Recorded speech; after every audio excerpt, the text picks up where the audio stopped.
Okay, so this is an explanation for problem number 12 from the 10.5 homework, and it is giving us a circle with an exterior angle that is formed by two tangent lines, and it's asking us to find the value for x.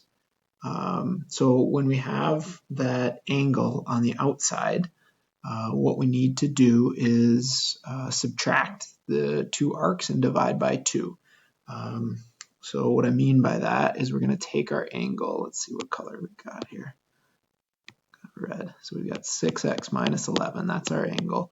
And that's going to equal the big arc minus the small arc divided by 2. And that was one of the ideas from the section. What makes this one a little trickier is they only give you the small arc. They don't give you the big arc. And so you would have to go get that on this one. And the way you do that is you say, okay, well, the 125 is right here.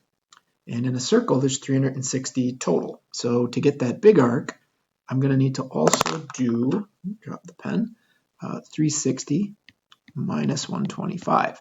So that big arc would be 235 degrees.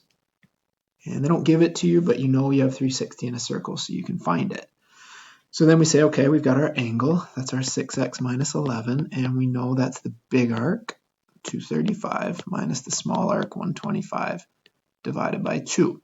So then I've got 6x minus 11 equals 235 minus 125 would be 110. And we're going to divide that by 2. And 110 divided by 2 is 55. And then I'm going to add an 11 to both sides. And I've got 6x equals 66. Divide both sides by 6. And x works out to be 11. And that is all they're asking for us to do in this particular problem, is to find the value of x. So that's it. There it is. And that is problem number 12.